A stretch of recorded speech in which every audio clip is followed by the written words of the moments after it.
Yeah.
you by my side, my side, my side.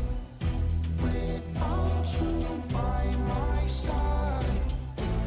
One time from side to side. Peekaboo, I see you, peekaboo, I see you. Looking at me, looking at you. Hold up, where you going?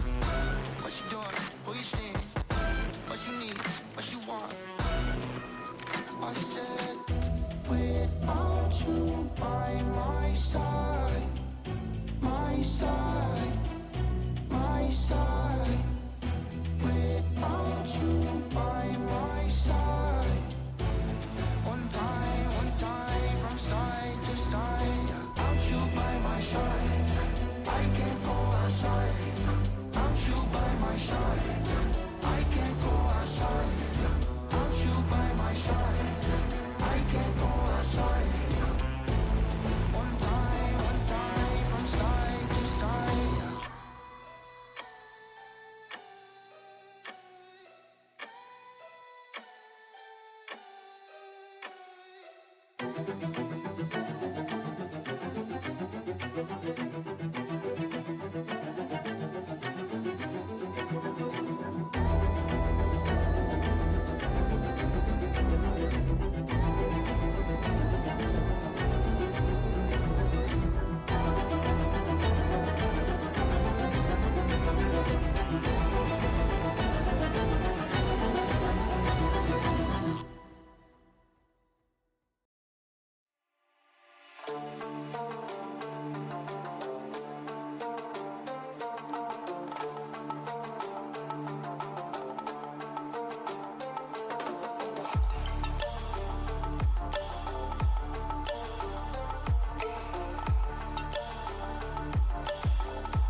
we're good.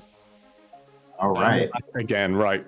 We're back In again. terms of time, FHC roster, Graham, Joby, Anthony, Duck, Ballas. Anthony is stepping in as a sub for the mid lane. Ballas does have a lot of fans in the chat, as I said previously, with a lot more hype and enthusiasm. But because Chris once again has messed something up this week, I get to call him out for that. But Anthony has just stepped over that threshold and has hit Master, so a lot of eyes on that mid laner coming in. Can't wait to see what Flame Horizon can do. But we will be jumping over to Nefarious Lemons next to see what they have in store for us in terms of roster, where we have all Emeralds standing in the top side and mid, with Diamond and Master 1 LP with a Pike highest mastery for you know who is season 20. Can't wait to see who's going to step up this time. Spada stepping in as a sub for the mid lane, so two mid laners both subbing in. Can't wait to see how they do in these rosters. But it is one of those things where I don't know how to pronounce that ADC's name. I don't know how to say that jungler's name fast enough. Hunter Wolf Steel 5 is a caster's nightmare, and 1E318. Help me out here, Raptor. I'm trying to think of like a way to say that. I'm just gonna call him 1E. 1E? 1E. Maybe the 318 is his KDA, just 3, 1, and 8. You know what? That could come true. That one could come true. But look, both of those players will get through their names eventually. But FHC and NL, they haven't had the start either teams wanted. Let's break that down really quickly, because Flame Horizon did lose to, from what I'm seeing here, they lost to Gentle Hearts in a 2-1 close series. Gentle Hearts being one of my favorite teams coming through at the moment, as I do a lot of work for them, and I think they have a very, very good organization built over there. On the other side, the Flame Horizon boys did have a very, very tough start. They did beat Vindicates, but from what I can remember, it was actually pretty close games, and they didn't really show their best.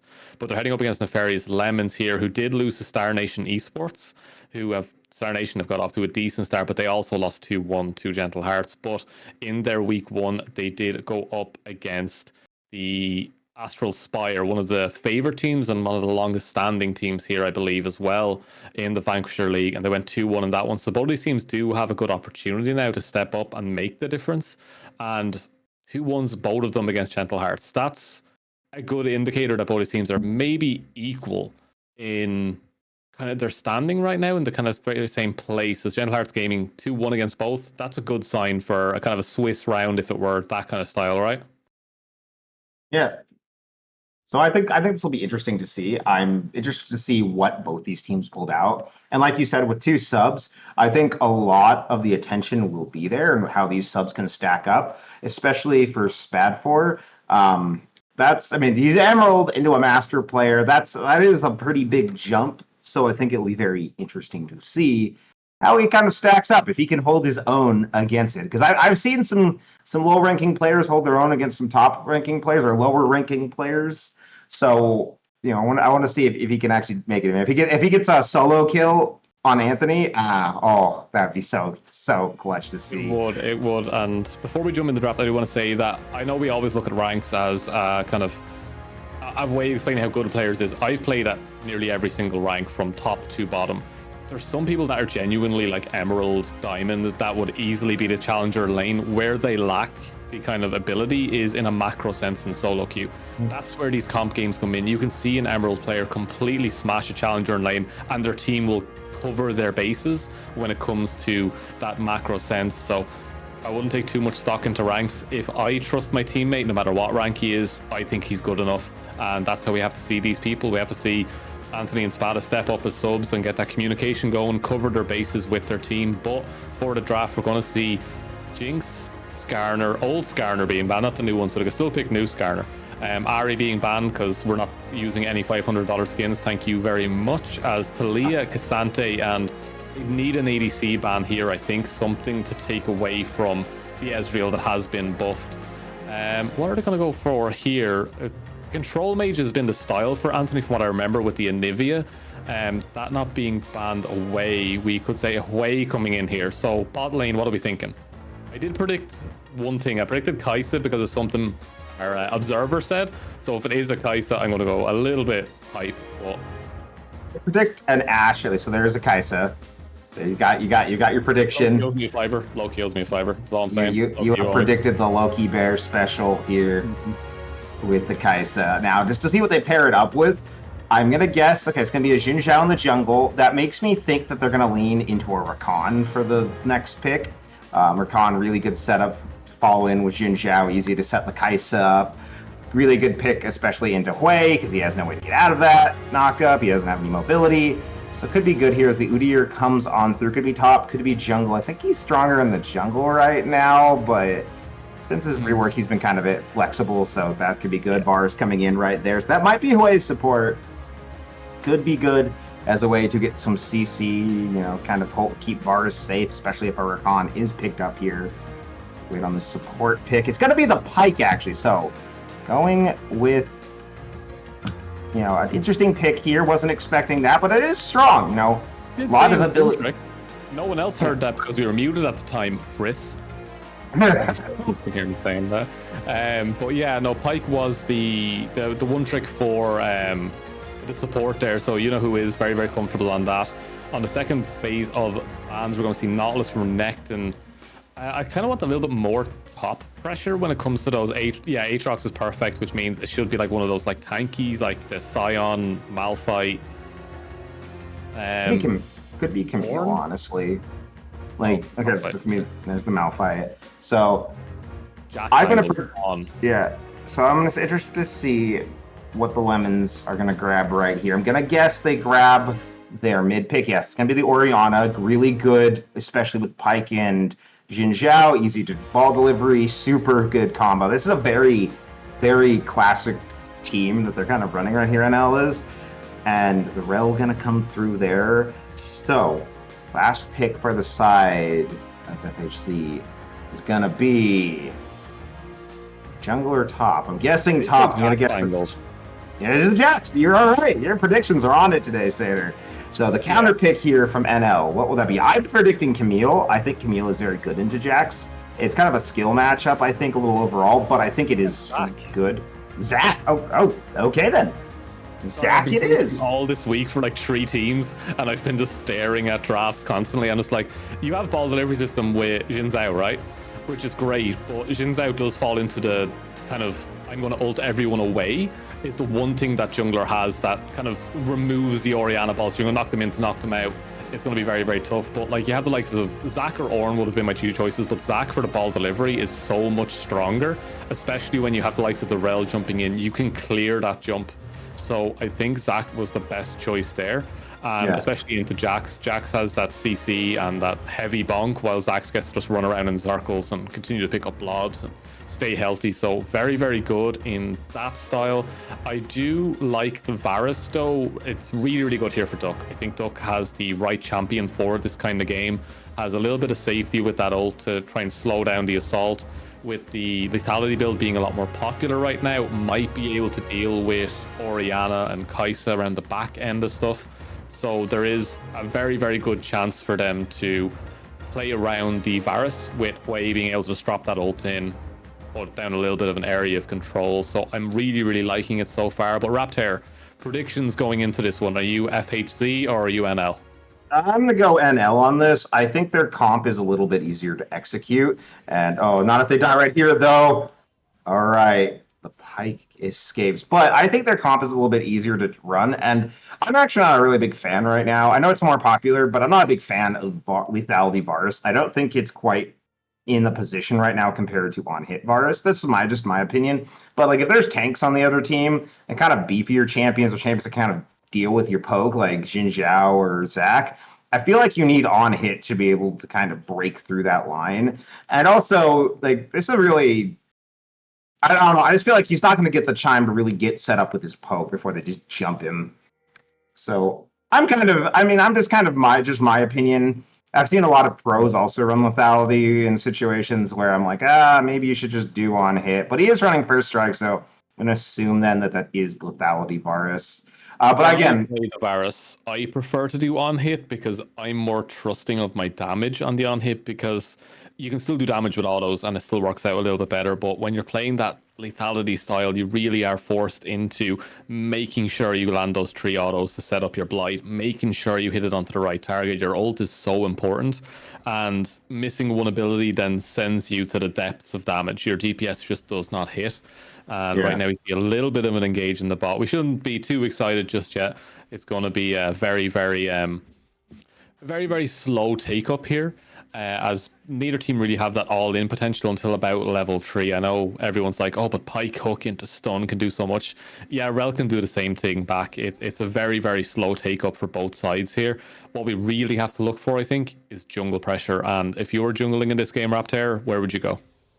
If I was jungling in this game for at least FHC, I'm looking at getting bot lane ahead. If you set Kai'Sa and Pyke behind, Pyke has a little bit easier time because he can kind of just run to another lane and maybe make something happen. But Kai'Sa is going to struggle if she gets behind, and especially in this lane, she's just going to get bullied out constantly. If I'm on the side of NL, either try to counter it or try to get this Zac ahead. I think if Jax falls behind, it's going to also be an issue. He's going to have a hard time dealing with the Zac.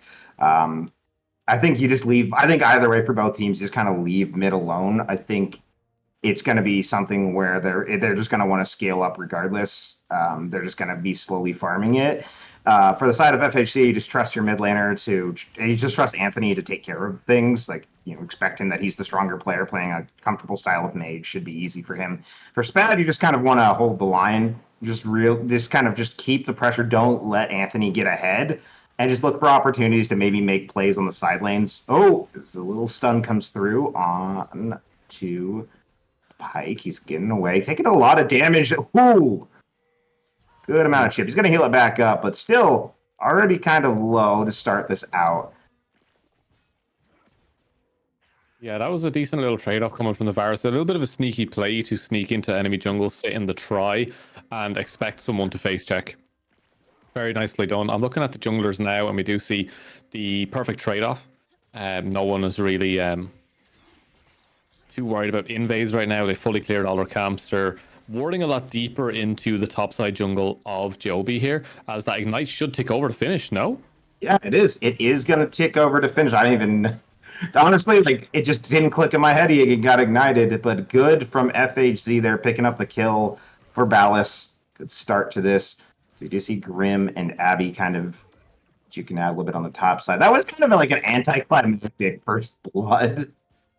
It wasn't. I didn't even feel like a first blood. It's like, he's after getting poked. That ignite is taken. I fully expected the cleanse to work on that, but no, we do see Anthony having to burn that flash in the mid lane. But there's a flash return. There it is, Spat. Yeah, they're going for no.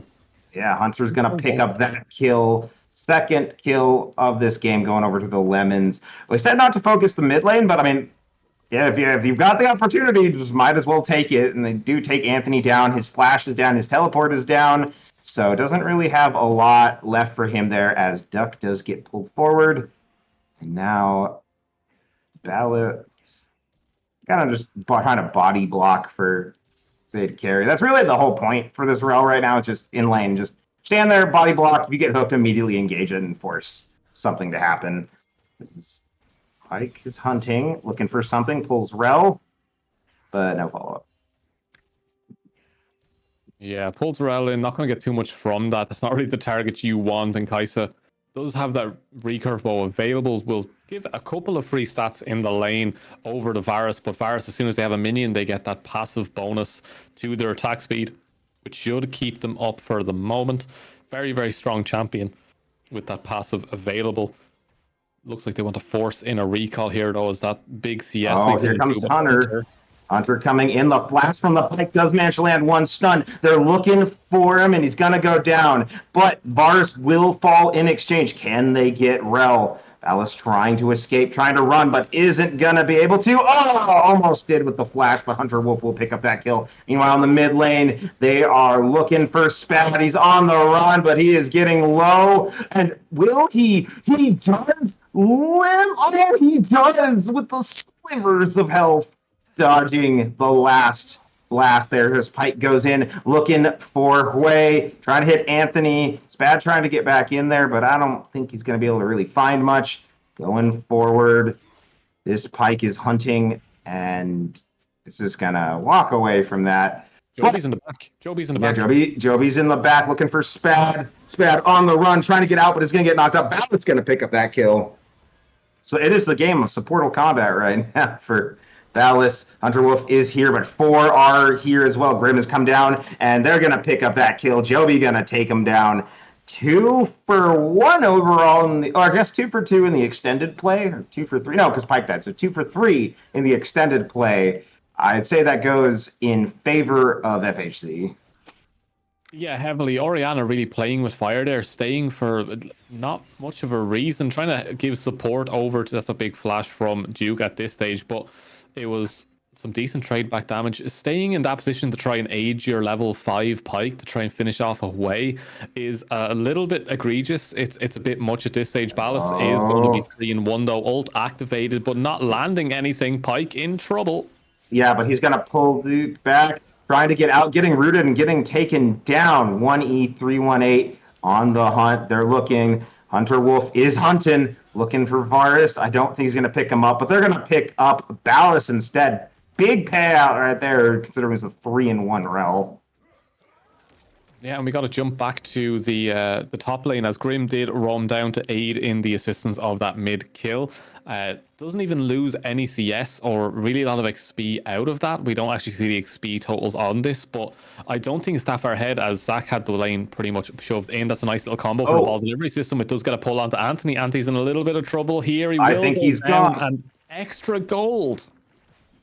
Extra gold from the Pike, but now the battle in the top side, Zach versus Jax. Whose ultimate is stronger? I think it's going to be the Zach this time. Is now Ballas too. They're just hunting this game. NL has found their path with the hunt. The ult comes through. Ballas forced to go over the wall, and he's going to get out of dodge right there. Dragon's going to go over to NL. Meanwhile, FHC pushing in the top lane, and this game has just kind of accelerated so fast. Yeah, so we did have the grubs taken for the side of FHC, while NL did pick up the first Drake, and Pike has just been a menace, has been everywhere, helped him to deliver the ball for Oriana, has been hunting in the jungle, did use that ult there in the jungle on the rel. I think that was a timing for the second charge of that ult. It wasn't really a first force, as Abby Baby is going to go straight in onto Joby here, does have the assistance of the Pike. Joby trying to get out of there. Pike coming in, misses the stun. Joby just trying to take this red and get out. I don't think it's worth it, but trying to run away, getting super low. And will he fall? He will not. Grim will come in for the savior and pick him up there. Meanwhile, in the bottom lane, Ballas going in on to the bot lane. But Hunter is here looking. Can he get Duke? No, he cannot. The barrier saves him. And the try to flash the arrow does not work for a Hunter. 2 kills going over to FHZ. Yeah, we just see Udyr consuming camps from Hunter Wolf's top side, while on the bot side, Hunter Wolf was failing the gank there as Duke manages to barrier bait him into that one. There is a pink behind that wall, and Ballas like, I'm gonna get that in a minute, don't worry about it. But right now, ult also used onto Spud, as we do see Pike now returning to the coming through with the huge one from one who is. Ballas trying to go over, but isn't gonna make it over. A double kill to the Pike and a lot of gold into this Kai'Sa's pocket. Meanwhile, Sped4 is taking a little bit of damage there. Did get ulted by Anthony right before that fight broke out on the bottom side, so that is down. He's playing a little safe here. This is working out great. The Pike, honestly, really clutched this game. Yeah, Pike really showing up and doing what Pike does best, which is absolutely eviscerate people with just one click of a button and send that X and get all that treasure. No passive gold was handed over to Kai'Sa though, as they didn't show up on the assist, so it will just be the solo gold for the Pike. Always try and share that gold around, as we did see it go over to the Oriana in the mid lane for the last one on Hui. But right now we gotta reel it back a little bit, as there is a bit of a goal lead leading up now for FHC, but we do see some more heavy trades, but it's not going to ever come to much, because that is a Zac. It doesn't matter how fast you go, it's still a Zac. Do not dive a Zac. Joby was thinking about it, especially with Ballas here, but the Pike going forward, forcing the flash out of Anthony, trading flash for flash. Coming up to this top side. They're looking for these Void Grub. They go in onto Joby. Hunter Wolf is looking for him, gets the knockup, gets the ult from the Ori. They are going to pick that one up, but they are surrounded on both sides. Pike going forward. Here comes Zach looking for the Jax. Anthony is looking for an opportunity here. Duke has come up, and now can NL get out of this? Hunter getting so low, but the Pike comes through with a massive ultimate, and now they are on the run. Uno goes down. Duke picks up that kill. They're on the hunt looking for Zach. Arrow gonna land, but not enough damage to finish that. And the Void Grubs are stopped, but it's still a little rough. Oh, hang on. FHZ. Oh, Duke picks up the kill, but the minions finish it off for Sped. A 1-for-1 trade right there. Meanwhile, on the bottom side, 1E just shoving away at this bottom turret, picking up plates.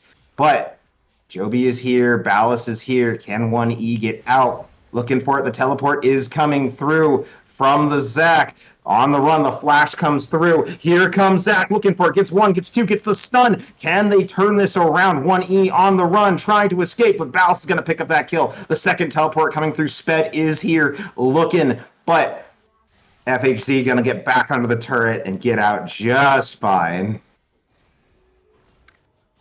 Yeah, this is a messy game. This is going to be a hard one to try and break down because there's so much constantly happening here. The Grubs fight was a little bit insane from both sides. The fact that even the ADC came up for it, we do see Grim trying the very best to try and stop the rest of this being taken. There's a 3-for-3 trade on Grubs so far, so both teams going even, but giving up their life for this one. Jin Zhao in a little bit of trouble, but here comes Zac once again, all over the map constantly as Joby steals that with a smite, goes back in, breaks the passive. The ult is available for the Pike, but not going to attempt that one as they're going to clear out the rest of that one. Anthony gets the fear, gets the launch, gets the double hit, and that is a dead underwater merchant. Yeah, it's just fight after fight after fight this game. We're not even 14 minutes in and there's already 26 kills. That's ridiculous. That's more than a kill a minute right now. Actually, about a kill a minute. FHC is more than a kill a minute alone. Yeah, FHC is more a kill a minute alone. It's more almost a kill every 30 seconds. Sorry, that's what I was trying to say. A kill every 30 seconds is almost at the point we are at currently. That's how bloody this game is. And I like that. I like seeing these teams both fighting, both being aggressive. But FHC has built up a 4K gold lead. They're going to pick up this dragon. I don't think anyone's going to be able to steal it. Now Hunter going forward, looking for Ballast. Not able to get that back. Here comes the Pike looking for the stun, not going to find anything, going to get knocked up, going to get torn to shreds, but they're going to trade it for Anthony. Can they get anything else out of this? Hunter going in all alone is going to fall. Grim is here, and it's a double kill for Duke. Spad and 1E are trying to get away. Apparently, no one knows how to pronounce this guy's name. I'm looking at the chat. It's Sped, it's Spad, it's Spada. I don't actually know. The caps faker kind of. They would have to be changing his name depending on how well he's playing. I think so. I think the best thing I could possibly do is just call it Oriana for the next time, so chat stops eating me. But I like Spada. I think Spada sounds good. No, I think Spada sounds good. I'm just gonna call him Spade. He's now Spade. SPAD4. Yeah, the 4 is just an E. It's Spade. Yeah, exactly. But we're going to look through here. Grim has a really good opportunity here to actually get this kill, but he doesn't know that Hunter is actually also in the area. So baiting this one in maybe a little bit, Zach. I know that Jax is getting very comfortable now with that Trinity Force, but let's break this one back down because I think the two most important people right now are Alice and because... Uh-oh. Oh, here they go. Going on in, Zach and Jin Jiao going on in to Grim. Grim trying to get out of there. Hunter, can you pick up this kill? Will it be enough? He is going to pick it up, get the shutdown, but Joby is here looking to maybe pick up a return kill or two. Zach going on in, looking to try to stop this. No minions to grab onto. They're both low. Ballas is here as well. They've got to get out. Hunter on the run, trying to get away. They go back in onto Joby. Joby trying to turn around. Has to take this very carefully, too. Can they pick it up? They're not going to be able to. Joby to take down Hunter Wolf and going to take down Abby as well. That's a double kill for the Udyr. It's a And big miss down there in the bot lane for Anthony, though, as that ult was expended, and we saw it flying slowly towards SP-84, but doesn't quite hit, as Duck, now in a little bit of trouble, will actually return the Chains of Corruption. It does land on the Kai'Sa. One more auto should be able to do it, and there it is. oh, Takes it down, needs to get the other one. Q reset should be back up, and this one should be easy. Double kill in the mid lane for the now 9 and 3 Varus, and that was the pick I was talking about, the one I was worried about, saying this is the pick that was perfect for this game. Varus is everything they need to become a monster, and it's not even 20 minutes, and it is just Duck taking over this game. yeah, it's felt like it's been very close all game, and then it's just you look at the stat line, it's a 7,000 gold difference. You're like, wait, wasn't this game just back and forth a moment ago? It's escalated so quickly, and currently FHZ starting to crack some turrets, just gonna accelerate this gold lead. That top turret is just a breath away from falling over. And it's just looking rough for the Lemon boys. Yeah, Lemons are looking a little bit outclassed in this one. It's been very forceful from both sides, but as much as Pyke is trying to deliver that extra gold, it's just you can get the extra gold onto certain targets, but there's so much gold going into the pockets of Varus right now that is just tearing them apart. On the other side of things, as they do try and set up something for this jungle area, they will step off of it. They still have that Kai'Sa, and Kai'Sa is slowly ramping up. We have to keep an eye on that at all times. Grim, you going to finish that tower, buddy? There we go. I think he is. Yeah, he's got it now. Abby trying to get something going, gets the ult bouncing around, but it's just going to use that to get out of there. Can't really fight this Jax. Jax kind of a monster right now, up 40 CS, has a whole... Got the life steal on there with the Executioner's calling. Yeah,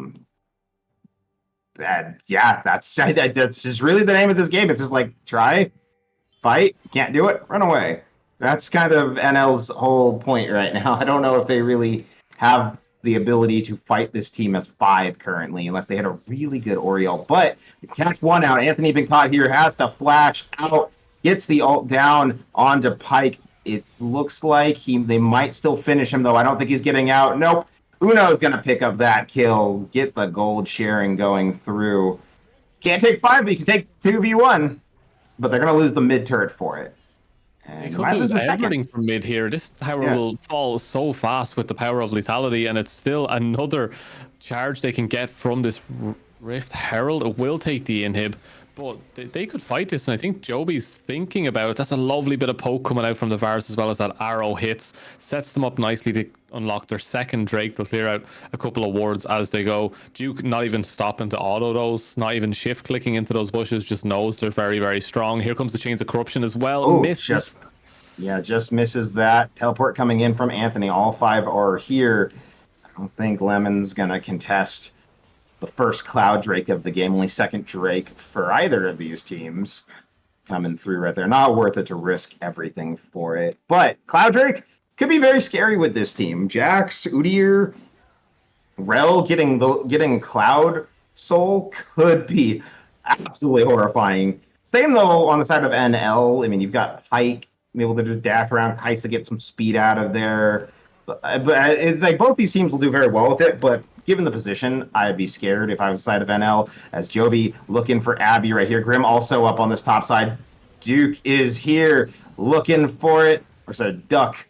He's hunting, maybe going to get another kill, trying to get this poke down. Gonna get the arrow, but is going to go dominating right there, pick up that kill. Uno picks up Ballas on the backside. Oh, people are falling, though. Duke has fallen. Now, though, can Joby and Grim get out? Grim goes down. Joby is just the last one standing against Uno, and he's going to pick that up. Everyone dies except Abby. It's just not even in the area. Oh, no, he falls, too. He was in his little blobs. So, an ace for FHZ, a double kill for Joby. And Anthony's just pushing down the mid turrets right now. He's just trying to end the... Well, he's not going to be able to end the game, but he's at least going to be able to crack these Nexus turrets. He'll crack one, he'll return and try to get a little bit more damage onto this bot side tier 3.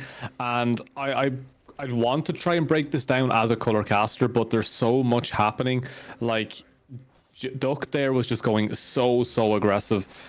fully expecting everyone to die to that 1 hour. When they don't, it was like, okay, we have to worry now. Everyone tries to step back into cover. A little bit of CC had hitting him just before that, as Abby Baby, I believe, had gotten the jump. And then it was easy enough for 1E318 to just finish that one off, use that Assassin Kaisa style, fly in, get the kill, attempted to get the stealth back on and step away from it, but there was the jump back from Grim to get that stun, and from there they were missing damage. Their tanks were slowly going to fall as Joby managed to clean it up with that AP tank mixed build that we see quite often in solo queue from the Udyrs. And right now Ballas is looking for Pike, who cannot finish that. It does tick off in the end and gets finished off, but look, this game is so messy that it still could turn around very quickly with some key shutdowns coming through. If they can get a lot of gold into 1E318's hand, there's a very good chance they could maybe stage a team fight. But the way that they're playing right now, it's very hard to find the right engage. You have pike hooks, yes, but it's not enough right now as there's so much damage coming from Duke. And if you don't hit him, you're in trouble. Yeah, you've got to be able to take out Duke. They can't get rid of him. These fights are basically lost. But you also got to think about Joby. Joby also hurts. He's got AP, tank, Udyr, Leandry's on that ultimate. Phoenix stance. Oh, it's painful. As Ballas finds Uno, he's getting fled. He's getting feared. He's trying to run, but Ballas going to pick up that kill. Hunter down now in the middle, looking to fight for. No one there to really save him. No one to help him out. Duke's going to pick up that kill. 2 kills for nothing currently for FHC. They're looking to end this game. 1E takes some damage, getting arrow, getting grabbed back and going airborne, getting taken down. Anthony going to rip that kill up. Abby trying to do something here, but is going to fall. Spad's going to fall too. That's an 8 for FHZ. And 23 minutes and 31 kills in, they're going to end game number 1. Yeah, and that was a very, very dominant showing there, and it was unfortunate for it to go the way it did. I feel like it was just an overforce coming through, and as we see the damage totals coming through, 1E318 never had the opportunity to actually become the Kaisa we all expect Kaisa to be. I'm surprised not to see the Shiv build coming out from the Kaisa, just to aid in keeping that wrong.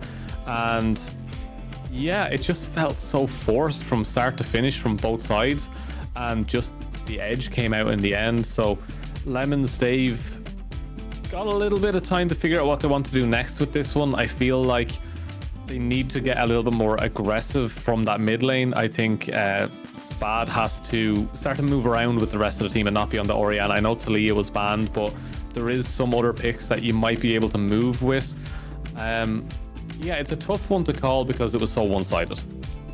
Yeah, it felt closer than it was, and then when suddenly we noticed the goal lead, it just kind of snowballed out of control. But we'll have to see, can the Lemons bounce back, or will FHZ manage to close out this series in a very quick 2-0? Don't go anywhere. We'll be right back with game number 2 right after this.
from side to side.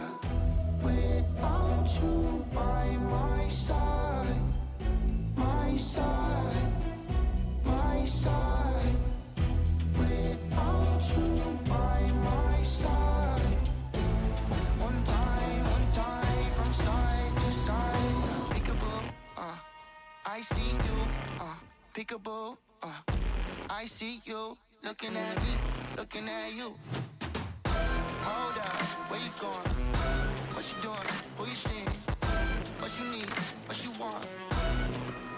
I said, without you by my side, my side, my side. Without you by my side.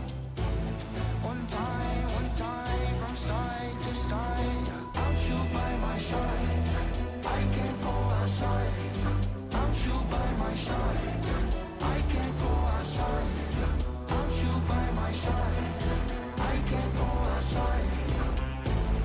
One time from side to side.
Hello, everybody, and welcome back to the Vanquisher League game number 2. Draft about to get started in just a few minutes. FHZ taking a very, very dominant game number 1, looking absolutely phenomenal. But we're gonna kill a little bit of time here for y'all and talk about fun things. Like, for instance, have you seen the Anima Squad skins coming? Again? Yeah, we're getting another round of Anima Squad skins. It looks like we are getting Aatrox, Yumi, Seraphine, and Alawi. I'm going to be honest, right? I am a masculine man, right? Yes. I may have a bit of LGBT in me, but I'm a very masculine man, and I like my angry-ish skins, okay? I like my Colosseum Chogats, my Dark Souls Kale and Singe skins. Can we stop getting anime skins, please? Can we just go back to, like, really dark fantasy-style skins, please? Just a couple more? Because do you remember the Scourge Singed, the Kale one, and I think there's one other champion that got one. Those dark skins are just so much better. Like, give me the evil stuff. I don't know. I think that, I mean, I'm happy with some of the new ones. Like, I like the new frog skins. I don't know if you've seen those with Fizz and Emilio. They're very, very British. They're very British skins. I'm not British. Well, I know you're not, but I'm just saying they're very British skins. I was just saying that as a generic. I just uninstalled League in the background while you were talking about anima skins being the next release. Just I'm not doing this anymore. So this will be my last ever broadcast for Titan. I'm never coming back again. Can't be dealing with these skins anymore. Just like with Elden Ring coming around the corner, would they not think they should try and correlate some really nice skins to go with the Elden Ring DLC going out? Because I might not show up next week because Elden Ring is out. I mean, it takes like 6 to 8 months for them to make a skin, depending on for what type of skin it is. No, but like they have to have one in the bank somewhere, like in the back. Like if you went to one of those really big wholesale stores and something you want to sold out, you just ask someone to go out the back and there's like 16 pallets worth of stuff. They have to have one out there, like one. They decent do, but those skins are only for an emergency. Oh yeah, it's like, oh Jesus, we could buy Tryndamere 6 more yachts this week. Jesus, I may pull out another anima skin and just throw a misfortune skin in there. Prestige, legendary misfortune. It's mostly pool party skins. Oh yeah, they have a pool party Katarina waiting for when he wants to get that big purchase of a new skyscraper because oh no, I don't have enough skyscrapers right now.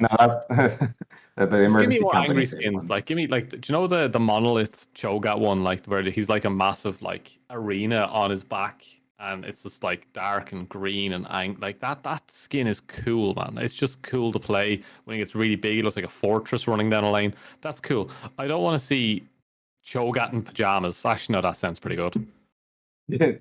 I would like to see. I'd like to see some more history skins like they used to do. Like I'd love like some Roman themed skins, maybe something a little bit more like Persian. You got a lot of trouble for those. Remember, like the mafia skins. I know that's not quite history, but it is a part of history.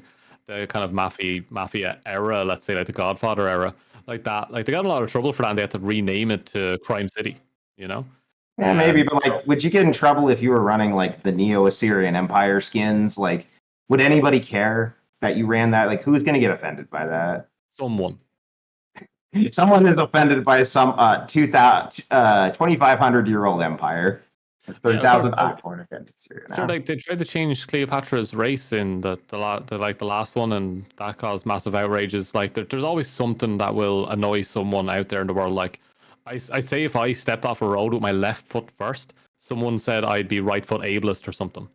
Like if there's something to be annoyed about, the internet will find a way. And 90% of the internet is now clickbait, but we're getting into draft, and that's all that matters. Because I've been waiting for this for a little while. The teams did take their time getting back into this one, so we do apologize for the bit of yapping I was going on about there, same with Raptor. But as we do get back into the draft, we're not expecting too many changes coming into this one, I don't think. I think both teams were comfortable enough in their design of a comp. I think they just lacked a little bit of execution there, especially Nefarious Lemons over forcing on a small couple of their engages. So let's see what the... I think the Hui was a perfect first pick for FHC. Let's not eliminate that off the table. I think the jungles and mid lane role for NL will have to change up in this one. I think the Udyr and the Varus were fine. I think they probably won't go down the Pike route again. I feel like that was like, let's test the water with this, let's see what you can do. But I think they'll stick to that kind of style of champion, whether it's maybe a Nautilus coming in for them instead. But I would like to see a more defensive style top laner in the likes of that Ornn, Scion, and Malphite kind of area. Well, we will be getting very quickly into our first round. It will be the Way coming back, and I'm hoping to see a change in the mid lane immediately coming through here for Spada. Gonna be back on that. A Viego coming through. Okay. It's already a change for Hunter Wolf. I thought he did really good on the Jin Zhao, honestly. But I guess if you're not running Aura, you might as well run something else. This makes me think they're gonna go with something maybe like a Galio here. It's gonna be Syndra. Okay. Good also pick. Strong burst coming out so far from the side of NL. And Syndra, I think Syndra does pretty well in the Way. I think she has a little bit more range than the Udyr back for Joby. Joby did so good on that last game. Not surprised to see it coming back. It was kind of the underrated carry, considering Duck was just blowing through people with those arrows, and he's back on that too. He's back on the Varus. Yeah, I feel like that 1-2-3 for FHC, I think I was saying that they don't really need to change that too much. I think the top and the support will definitely change. But I think that is a perfect 1-2-3 for FHC. I think that'll be future bans we see against these if we do manage to cast one of their games again. But what are we going to see in the second phase? Aatrox was a favorite on the ban side with Renekton, Malphite, and I'm trying to think what the other ban was, and I think maybe was it a Volibear or something along those lines? I can't. On the other side of that, it was Aatrox and I'm forgetting it now. The Malphite and Renekton were on FHC's side. I know that. I don't remember what the Rel gonna ban though, so FHC is not gonna get to do a run back from the last game. And the last ban coming through, both teams, assuming no support. Renekton coming through again. So just a couple changes overall in the bans. Just banning out supports this time. Really only the big change. Yeah. Ornn is a perfect blind pick here. I'm a little bit surprised that they're not going to go for the last pick on the top laner here regardless, because they do have that available. So this should be Nautilus immediately for them because it's the easiest blind pick here. Yeah, so that one's handy enough. And then Volibear or Malphite are the two last options on that. So it should be one of those two. I would like to see the Volibear more, but I think... Yeah, so it's going to be the Volibear. The last pick here, I'm not sure what the pick is going to be here because you know who plays Pike, so like Thresh is the other option in the hooking department apart from Blitz. Yeah. Weird that they saved support for last. I feel like he could have picked the support early there, gave counter pick to your top laner. It's not like Thresh is really a pick that has a lot of counter, I'd say, if you're both going for hook champions, which based on these comps, I would have assumed would have been the case for both of them. So, feels a little weird. But, looking at these drafts, what do you think? What do you think, Sitter? I like the Thresh. I think that's the same style as Pike, just without that execute. It has that hook, it has that secondary stun.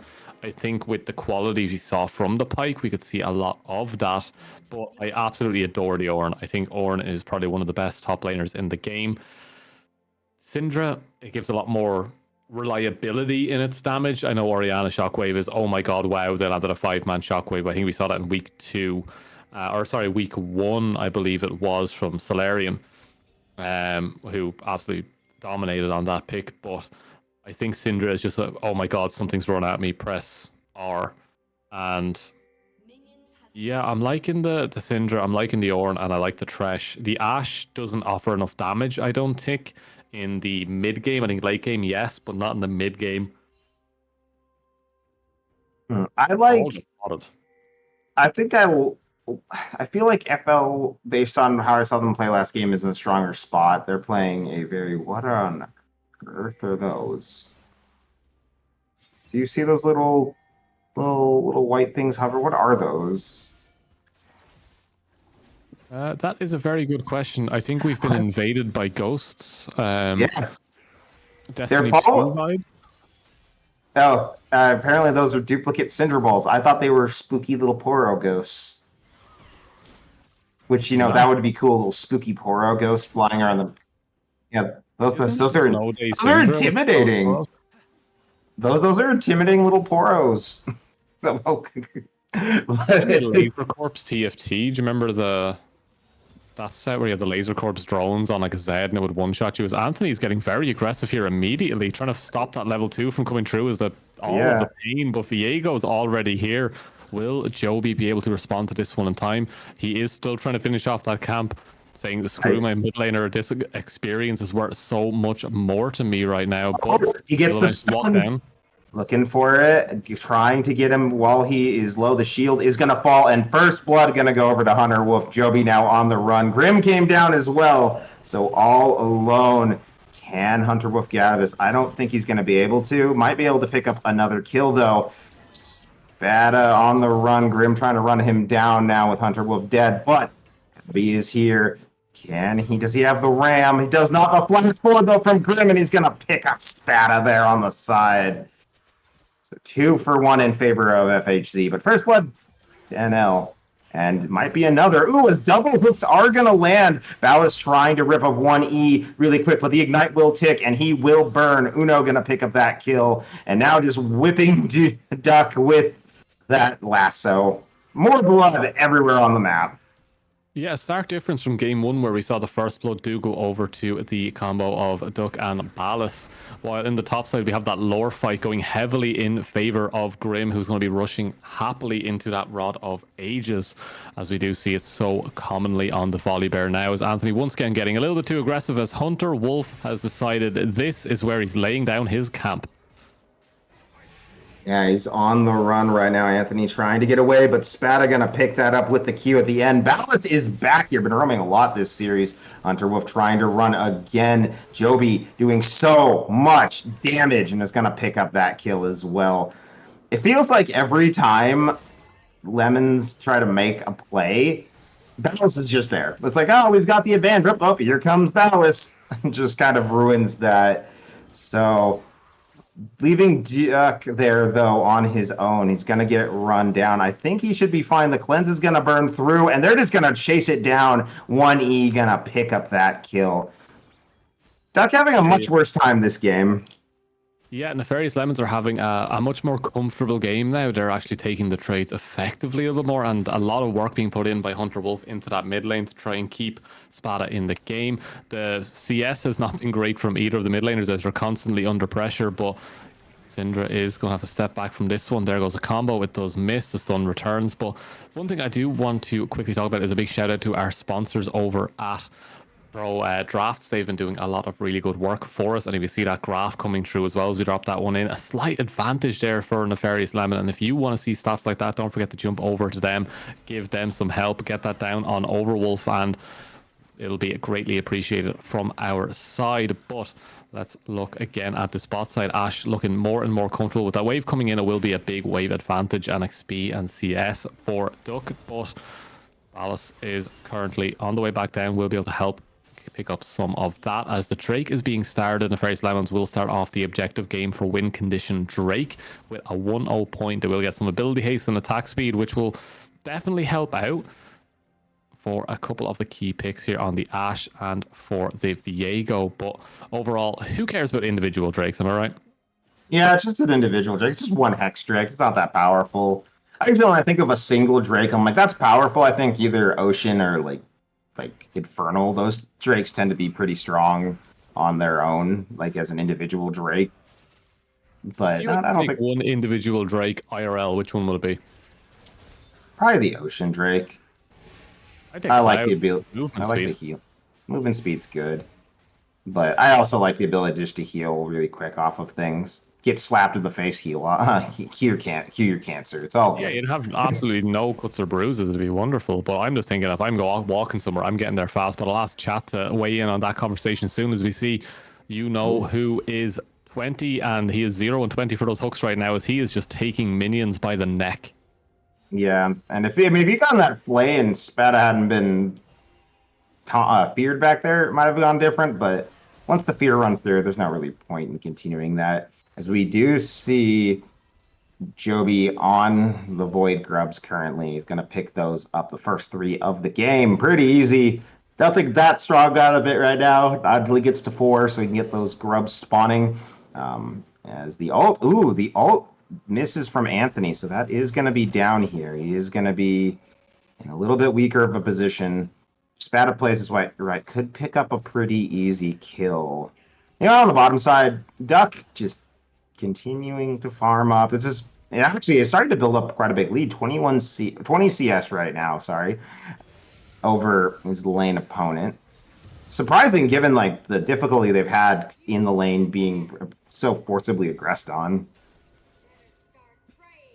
Yeah, so Duck is doing very well to stay in the lane and keep that CS lead over 1E318. They're doing very well in that, but we do see in this top side, Grim is completely and utterly dominating the lore fight heavily in favor of the Bear brother and not the Ram brother, as even going to proxy some waves now puts down the incredible shielding, healing. Hunter's Wolf is back again. Anthony's going to feel this one.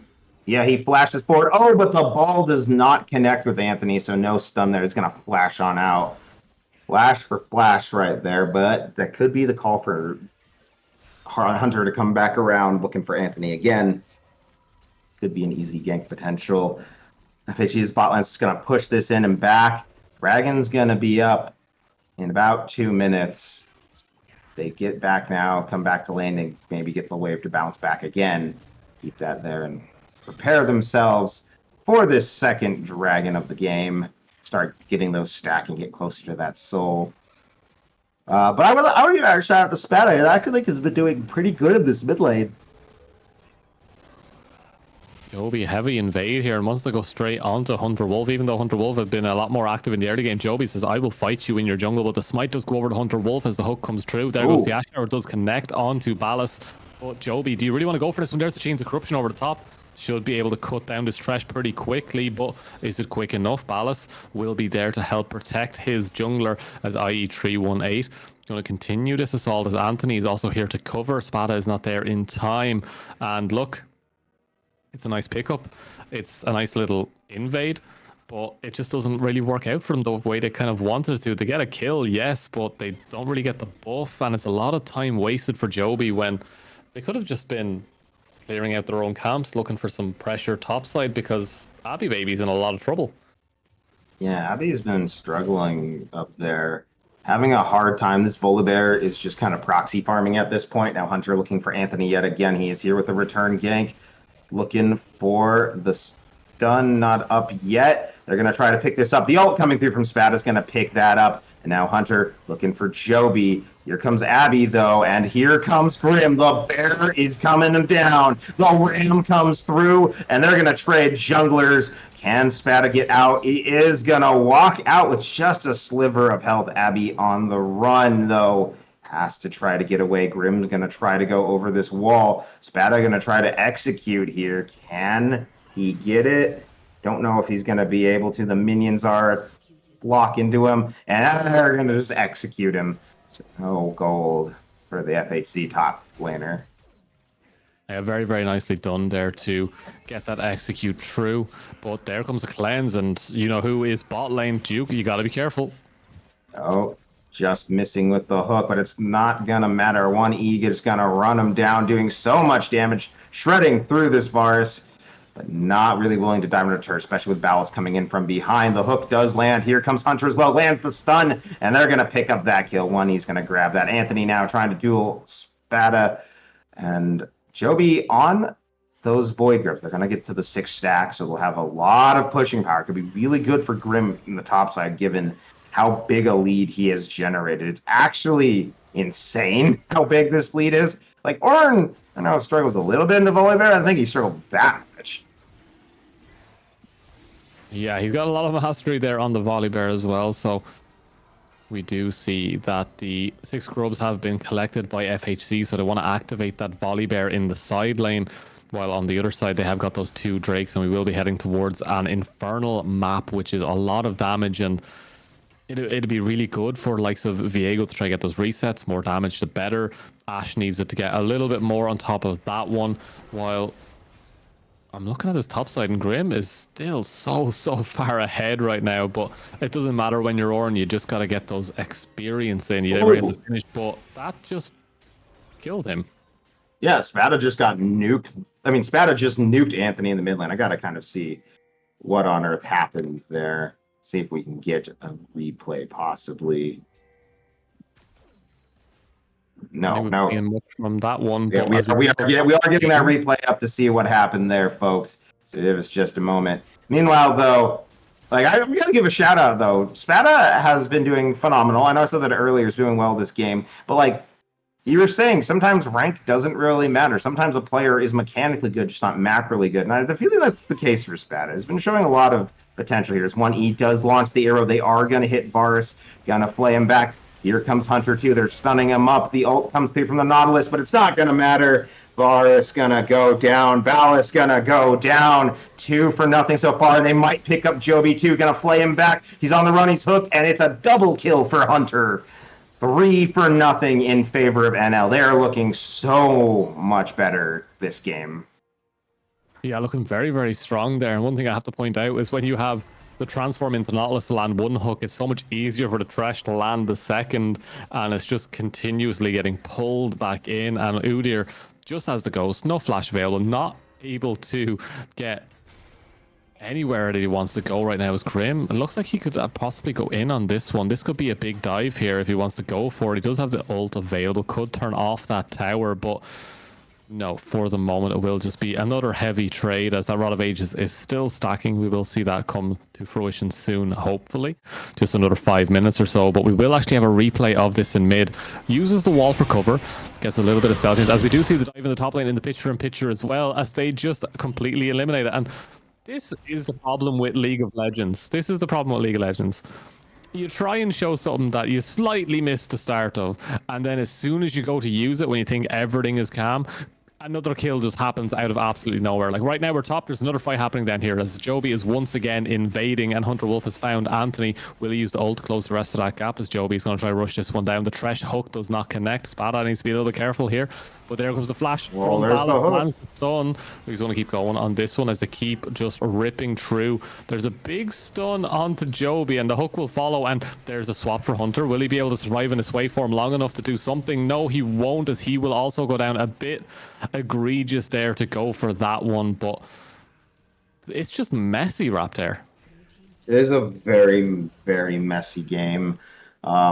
It's just chaos. It's just chaos all over the map, and fight after fight.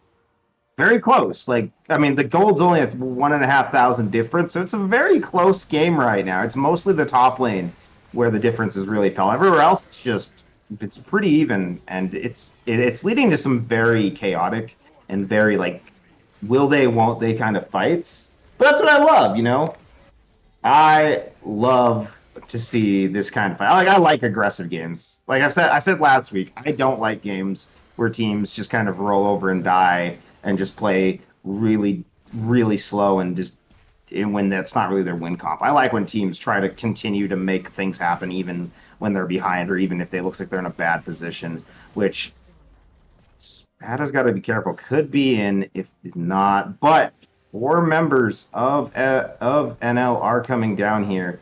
They are looking for this bear. The flash gonna come through to get away from you know who. 4 members to come down to try and attempt to stop Grim with that 400 gold bounty, but they're giving up so much more on the map as they do lose that mid tower, which is the most important tower in the game. It opens up so much, but IE38 wants to take things into their own hands as they use that ult aggressively. They're going to try to chase down this Nautilus. There's the Chains of Corruption, use the cleanse. They're going to chase this one down. Here comes Abby Baby on the other side. The knock-up lands. There comes the hook. Stunned, finished, easy kill. Spada, take a bow. Yeah, easy kill, easy life. Easy, beautiful arrow for the side of NL. And now that's the call for the dragon, which, you know, they've already been stacked 2 up. It's going to be Infernal. It's going to put them on Soul Point. This is where you want to be, and especially with this dragon and their team comp, absolutely fantastic. You want this for Syndra. You want this for Viego, and it's getting pretty easy. Okay, we're going back to the replay here, so let's see what happens. Spada just gets the stun over the wall. ult immediately onto Anthony. We finally got to go see it without another kill happening in the side there. And now they're down 3,000 gold, Lemons. Despite their wins in these fights, despite getting all these dragons, they are still down 3,000 gold, which honestly I think is impressive of FHZ. Yeah, it's a big turnaround in terms of objectives for NL, but that gold lead is still so heavily in favor as it's just CS leads.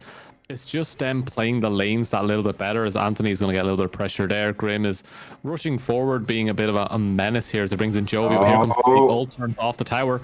Yeah, ult coming through. They're going to look for Spada. Gonna pick him up pretty easily right there with Joby's ult just kind of slowing everyone down. Now Hunter trying to get out of this. Huge arrow coming through. Hunter gonna fall, and now who's next? It's gonna be the Thresh. You know who falls. You know what? That's right. It's FHZ. Now 3-0 in favor. Nothing really to take except turrets on the map, but some good picks overall. They are still keeping this. Speaking of picks, Anthony going to get knocked up here. The Ram coming through 1E, looking to pick that kill up and is going to go on a rampage. But the Herald is dropped on the bottom side. They've taken one turret and now they're charging for a second. Can they crack the base right here? Two members of the side of the Lemons are here. Hunter on the run looking for something. So is you know who. Looking for Grim. Joby trying to turn this around. They're on the hunt, looking for you know who, trying to stun him up. The hook's gonna land though onto Joby, but the Hoodier ult, it's burning through these guys, and then they're just gonna back off. Crazy, but one thing I want to point out really quickly: that Magi Soul Stealer on Anthony, is that not crazy? That feels disrespectful considering he's 0 and 6. Absolutely crazy. Like 0 stacks, you're 0 and 6. That is a crazy build. But regardless of that, the rest of the team, Joby is just ripping through them. Grim is just a menace on those side lanes. Randuin's, Navori, Rod of Ages. That bear is stacked to the 9s. You do see Abby Baby getting close to that 13, so we'll start to see Ornn items slowly creep in as you see an arrow fly down from the Varus there. But on the other side, even in the bot side, 1 and 3 for Duck, but look at the CS coming through. The items, it got more items than the Ashe. We finally see Ashe get that second one, but 2 extra small components for the Varus, so still ahead in this matchup. I know lethality is cheaper, but it's the stats that count, and he's got them. In the bot side, we see Ballas has completed that Warmogs, which is the new super tank style for the likes of the Nautilus, while Thresh is on that locket, trying to get those shields in to help protect that team. Like, Drakes be damned, the gold is astronomically high for this stage when they're behind on the scoreboard and they're just playing the game that little bit better in those laning phases, getting that CS. Let's see what else they can do. This was Anthony is now going to be posturing to try and get something on the spot side. Does get stunned by Spada. Will miss that second throw, but another tower falls. They're picking apart every part of this map clinically, as we will see Duck and he missed it. There you go. Yep, Duck manages to get taken out by Hunter, and now they flip this around 3v3, but the teleport coming in for Anthony. The Ram gonna come through from over the top. They get the hook landed onto Anthony, and he's gonna fall. 1E goes unstoppable. The bear goes for the dunk, but gets shut down by Spada, and now Joby and Ballas are on the run, trying to get out of this. The ult comes through from Viego. He's looking for Joby, but he's getting pretty low. Got to be careful. Joby going to pick that up and go unstoppable. 1E looking for something. Going to get hooked. Paul's going to get the return kill right there. Spada's going to pick him up, but they do lose 2 in the process. 2 for 4 is good, but now you're missing both ADs. Can't go for that Baron. Can't go for Baron. That Drake is coming up in 40. Really big resets coming through for both sides now as they do pick up a lot of gold. That Magi Soul Stealer was stacking so well there for the way he lost all of his 0 stacks. I'm going to keep calling this one out because that is so disrespectful. It is crazy. And Anthony, you got to get some pro builds on this one. Go to Pro Draft. They'll also help you out with your builds. I believe they also have some builds built in. But right now, let's see what the plan is for the rest of this. As the scaling is starting to come true now for Nefarious Lemons. Let's see what they can do with this one. As IE318 has now completed that. Phantom Dancer and Kraken, they'll be able to rip through those tanks if they get the time. Will they be forward at the time? As Joey's going to fight this one immediately. Yeah, Hunter gets hooked up right there, going unstoppable, trying to get out, and is the way Hulk coming in from the top. Abby getting super low as well. Duck is gonna pick that one up. The picks have worked out. 1E getting to Lantern out of there, and they're gonna have to back off. Almost lost 2 members, but thankfully just one. I think that's gonna have to be the Dragon for them. Just as we're saying, it was looking good for NL. And slip up a little bit, and now Uno might have been found out here. His hook misses and gets stunned up and gets ripped to shreds. Grim gonna pick up that kill, and now I think that's the call for the Baron. I think that's gonna be the call for FHC to go for this. They're running right on over. Meanwhile, Joby is gonna finish off that Infernal Dragon all by himself. And I'm not even in the area. Well, actually, I take that back. Hunter is. He does spot this out. He knows they're on it. But can he get into the pit in time? Can he steal this? He's looking for the opportunity. The Nautilus ult comes through. Grim's looking for him, but he's just going to go over the other wall. And they're just going to get Baron pretty scot-free. Yeah, and now it's just the final macro positioning that we need to keep an eye on, as we do expect Grim to take a side lane.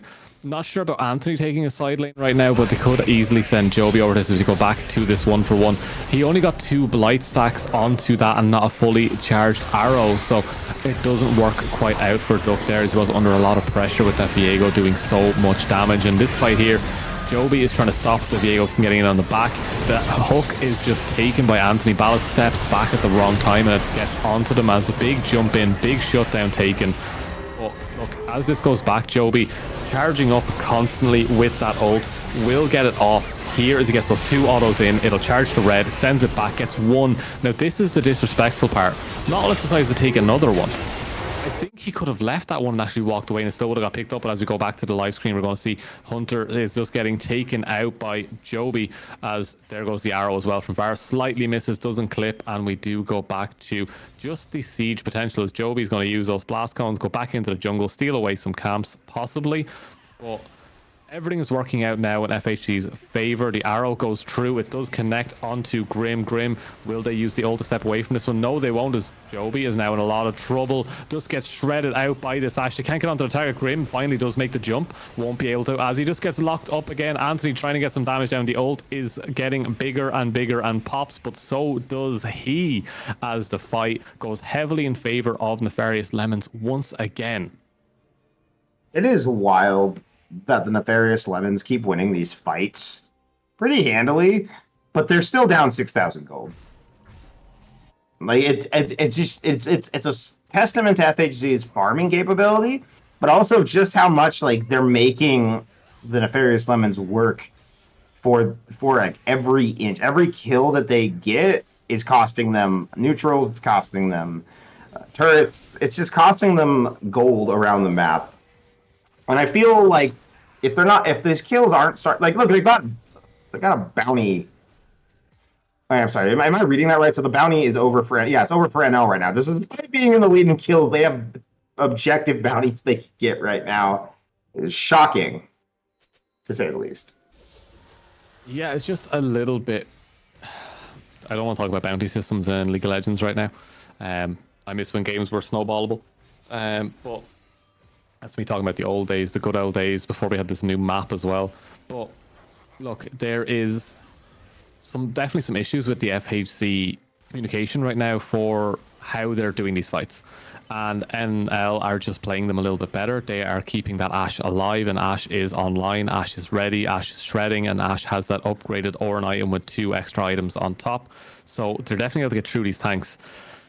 It's really down to FHC now to buckle up and get ready to cover these Drakes, make sure they do not get any of these Drake positions that they want to play from. They need to constantly keep those deep wards in, and Duck needs to stay alive. We're not seeing the Duck that we saw from game 1, where it was just one-shotting people left, right, and center. This Varus is not that far ahead. They were so far ahead in game 1 that it's a completely different game state now for the Varus. So all eyes on the Varus to stay alive in this one. They need Ballas to not be the one engaging. It needs to be on Joby and Grim to get onto the right targets, and Nautilus to help protect that Varus from Hunter Wolf. If Hunter Wolf gets onto that, it's dead. If Abby Baby manages to get a nice stun, Joby's now in a little bit of trouble. Grim is running forward, and is this too deep? Is this too far? I think it is, but they do step back. They do get the ward. The Thresh Hook misses Anthony laying down that red carpet there as they throw a couple of arrows, but they're just setting up to try and keep them from getting to this Drake, but you cannot give up that mid prio either as the hook lands on the Grim.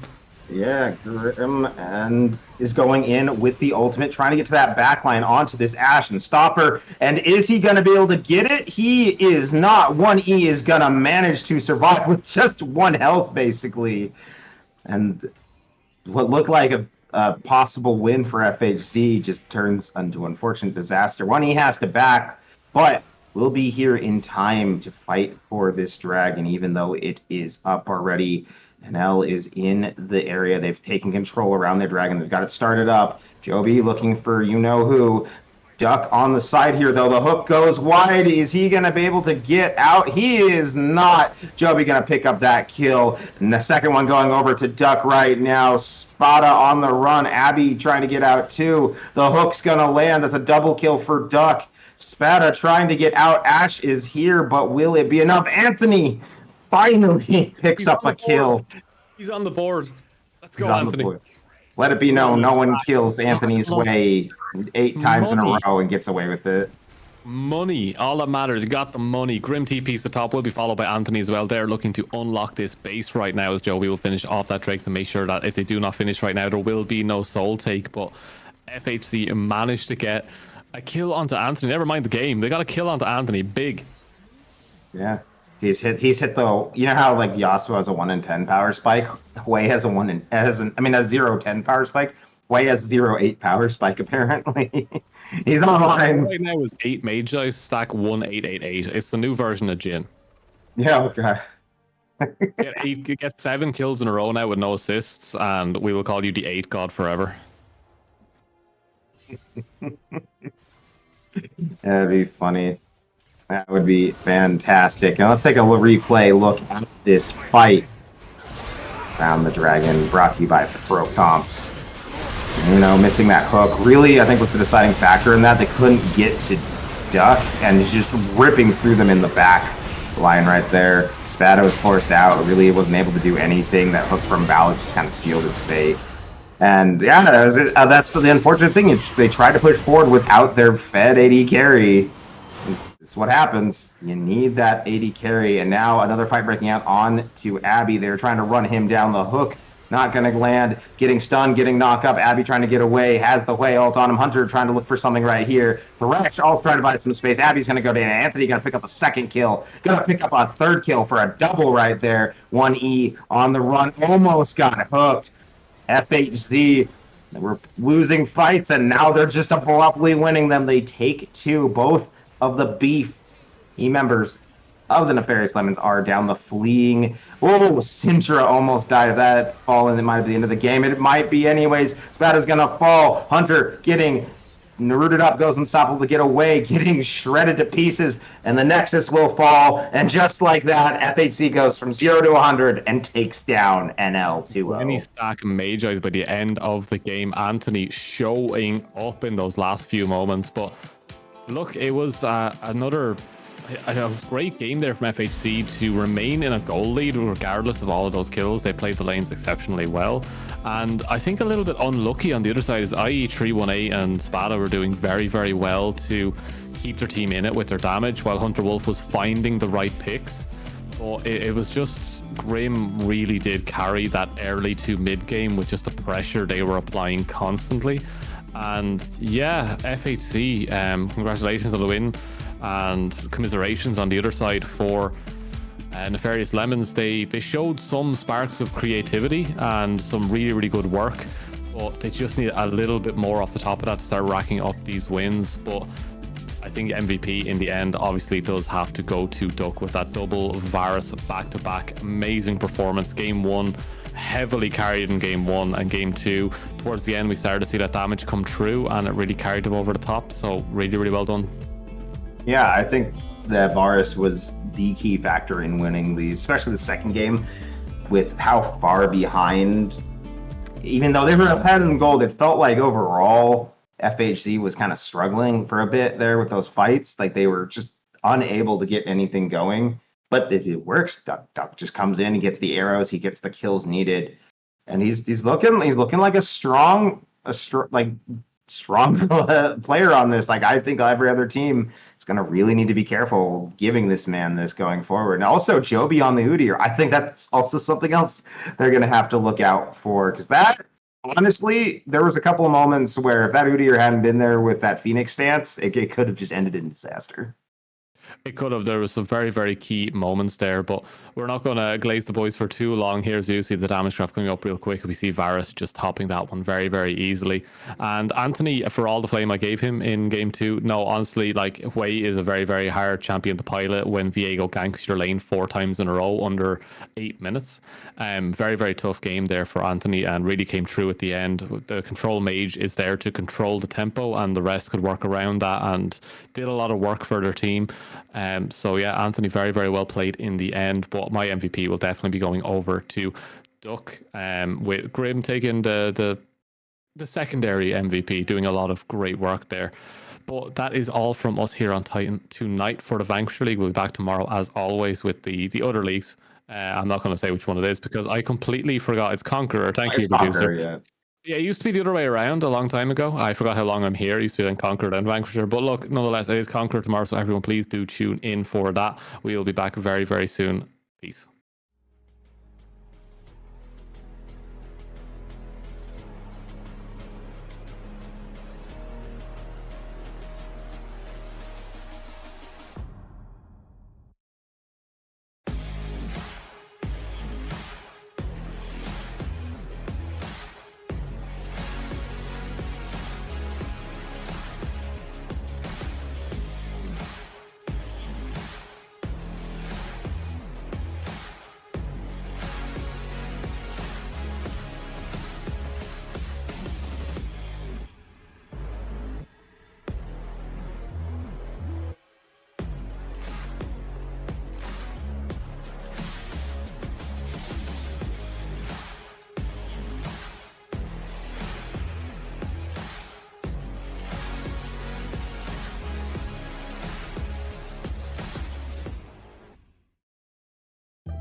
All my life, by my side. All my life, all my one time from side to side. Without you by my side, my side, my side. Without you by my side. One time from side to side. Peekaboo, I see you, peekaboo, I see you. Looking at me, looking at you. Hold up, where you going? What you doing? Who you seeing? What you need? What you want? I said, without you by my side, my side, my side. Without you by my side. One time from side to side. Without you by my side, I can't go outside. Without you by my side, I can't go outside. Without you by my side, I can't go outside. One time from side to side.